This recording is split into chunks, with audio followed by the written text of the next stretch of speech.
देश हिला हुआ है। वहाँ के न्यूज़ देख के इतने मासूम लोग मारे गए, मासूम बच्चे मारे गए, उसको देख के पूरा देश हिला हुआ है। पिछले 2 दिन में जो तथ्य सामने आए हैं उससे ये साफ हो जा रहा है कि ये हादसा नहीं, हत्या है। मोरबी में जो 150 लोग मारे गए, मासूम बच्चे मारे गए, ये हादसा नहीं है, ये हत्या है। और इसके पीछे है भाजपा का भ्रष्टाचार। ये हत्याएं जो 150 लोग वहां पुल टूटने से, नदी में डूबने से मरे, ये हत्याएं हैं जो भारतीय जनता पार्टी ने की हैं। भारतीय जनता पार्टी ने अपने भ्रष्टाचार की वजह से की हैं। भारतीय जनता पार्टी के भ्रष्टाचार की वजह से गुजरात के मोरबी में 150 लोगों की जान गई है, मासूम बच्चों की जान गई है। मैं 150 लोगों और मासूम बच्चों के हत्यारे नेताओं और उनकी सरकार से 5 सवाल पूछना चाहता हूं। 5 सवाल। भारतीय जनता पार्टी से मेरा पहला सवाल है कि मोरबी में जो पुल टूटा उसके पुनर्निर्माण का ठेका एक घड़ी बनाने वाली कंपनी को क्यों दिया गया? एक ऐसी कंपनी को जिसने कभी सिविक वर्क नहीं किए, पुल कोई नहीं बनाया, उस तरह का कोई काम नहीं करती थी, सिर्फ घड़ी बनाने का एक्सपीरियंस रखने वाली कंपनी को पुल के पुनर्निर्माण का ठेका दे दिया। यह भारतीय जनता पार्टी जवाब दे कि यह क्यों दिया गया। दूसरा कि इतना बड़ा काम और इतना महत्वपूर्ण काम, इतना सेंसिटिव काम, और उसका ठेका ऐसी कंपनी को दिया गया जो घड़ी बनाने वाली थी, वो तो किया ही किया, लेकिन बिना टेंडर के ठेका दिया गया। मोरबी के पुल के पुनर्निर्माण का ठेका बिना टेंडर के दिया गया।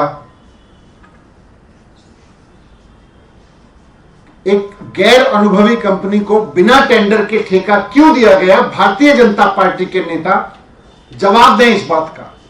भारतीय जनता पार्टी की गुजरात सरकार जवाब दे इस बात का कि बिना टेंडर के ठेका क्यों दिया गया मोरबी पुल के पुनर्निर्माण का।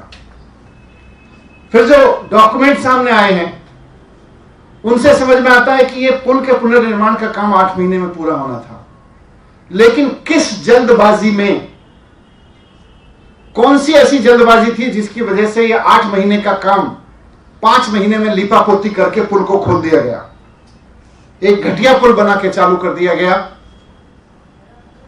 यह मेरा तीसरा सवाल है कि 8 महीने का काम 5 महीने में लीपापोती करके पुल क्यों खोल दिया गया? चौथा सवाल मेरा यह है कि भारतीय जनता पार्टी बताए कि ये जो कंपनी है घड़ी बनाने वाली, जिसको बिना अनुभव के ठेका दिया गया, बिना टेंडर के ठेका दिया गया, इससे भारतीय जनता पार्टी ने कितना चंदा लिया है? भारतीय जनता पार्टी ने इस कंपनी से कितना चंदा लिया है? भारतीय जनता पार्टी ने इसके मालिकों से कितना चंदा लिया है? और इस कंपनी के मालिकों की बीजेपी के किन किन नेताओं से नजदीकी है?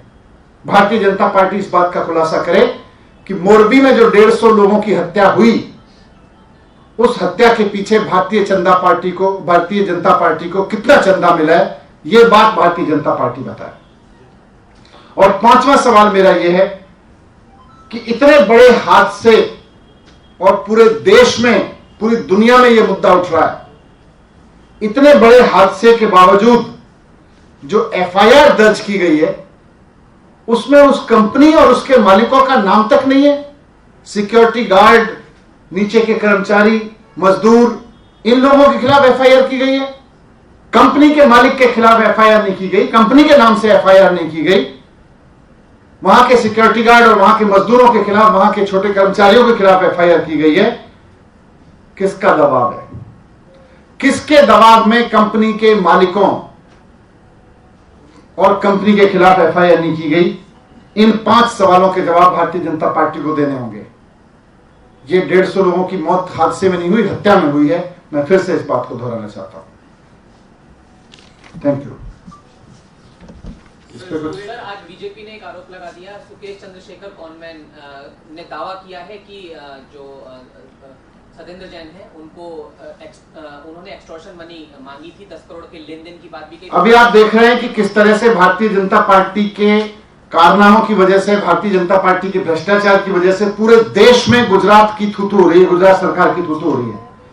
पूरे देश में सवाल पूछा जा रहा है कि 27 साल में भारतीय जनता पार्टी यही भ्रष्टाचार कर रही थी वहां पे। अब 2 दिन से जब इतनी थूथू हो रही है तो इससे ध्यान भटकाने के लिए इनको कुछ तो करना था बेचारों को। तो ले आए एक गैंगस्टर शरणम गच्छामी, जाके उसका कोई चिट्ठी लिखवा लाए किसी गैंगस्टर से। सर, पंजाब में आप लोगों के आंकड़े से पराली कम हुई है, बट अभी जो एनवायरमेंट रिसर्च सेंटर है मॉनिटरिंग का, वो कह रहे हैं पंजाब में पराली के आंकड़े बढ़े हैं। इस पर क्या कहेंगे आप? मेरे पास नहीं हो रिसर्च। दिल्ली में इस वक्त पॉल्यूशन को लेकर AQI देखिए वो लगातार बढ़ रहा है, उसका असल में कारण क्या है? क्योंकि हर साल सेम स्थिति देखने को मिलती है। असल कारण सबको पता है। अभी साफ सफाई ठीक से करा दो, धूल भी बंद हो जाएगी। और ईवी व्हीकल जिस तरह के लाए गए हैं उससे नीचे आ रहा है कार्बन। सर, गुजरात में पाकिस्तान और बांग्लादेश से जो शरणार्थी आए हैं उनको नागरिकता देने की बात की चुनाव से पहले। सबसे पहले तो भारतीय जनता पार्टी अब चुनाव से पहले किस मुंह से चुनाव में जाएगी, इन 5 सवालों को गुजरात का एक एक आदमी पूछेगा कि 150 लोगों की हत्या क्यों कराई भारतीय जनता पार्टी के नेताओं ने, मासूम बच्चों की हत्या क्यों कराई भारतीय जनता पार्टी के नेताओं ने।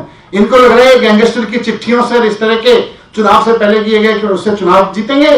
ये भारतीय जनता पार्टी को इस बार गुजरात की जनता इन 5 सवालों के बीच पर वोट करेगी।